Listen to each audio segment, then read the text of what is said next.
उज्जैन में चल रहे विक्रम उत्सव 2025 के तहत कालिदास अकादमी में एक अद्वितीय वाद्य यंत्र प्रदर्शनी का आयोजन किया। इस प्रदर्शनी में देश विदेश के 600 से अधिक दुर्लभ वाद्य यंत्र प्रदर्शित किए गए हैं, जो संगीत प्रेमियों के लिए एक अनूठा अनुभव प्रदान कर रहे हैं।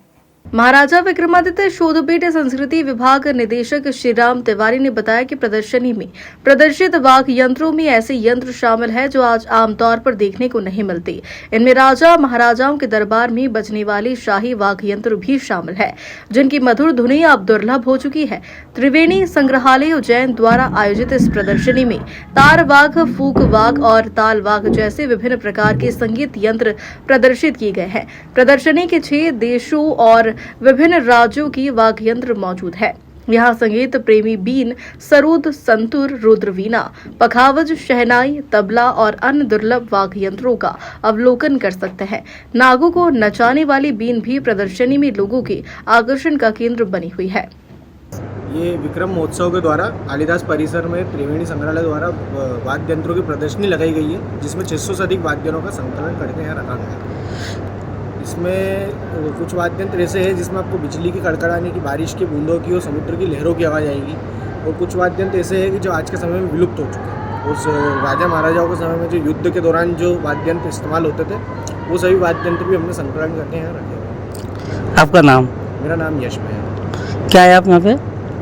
मैं देखने के लिए अंतर्गत वाद्य यंत्र प्रदर्शनी होती है, किस प्रकार की प्रदर्शनी है, क्या विशेषता है? देखिए, भारतीय संगीत की जो परंपरा है ये हज़ारों साल पुरानी है, और सामवेद उसका एक बड़ा उदाहरण है जहाँ से परंपरा शुरू होती है।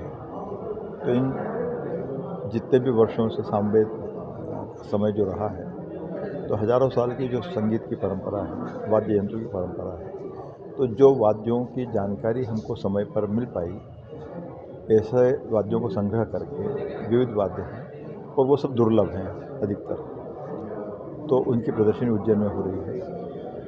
और इसमें सब तरह के वाद्य हैं, कोई जम्मू कश्मीर में बजता था, तो कोई तमिलनाडु में है, कहीं पर केरल में है, मध्य प्रदेश में है।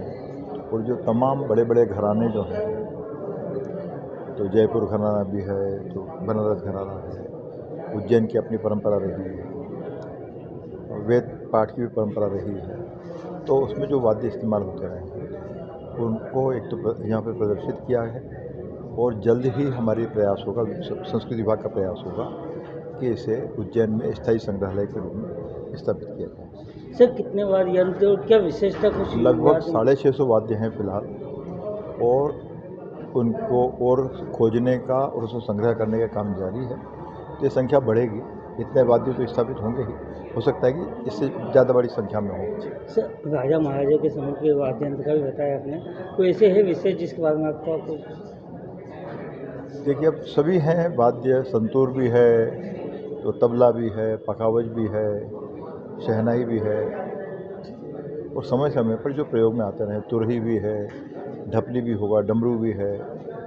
प्रदर्शनी का उद्देश्य पुराने वाद्य यंत्रों को संरक्षित कर नई पीढ़ी को संगीत की समृद्ध विरासत से परिचित कराना है। प्रदर्शनी में आने वाले दर्शक इन यंत्रों को न सिर्फ देख सकेंगे, बल्कि उनके निर्माण, ध्वनि और संगीत में उनके उपयोग के बारे में भी जानकारी प्राप्त कर सकेंगे।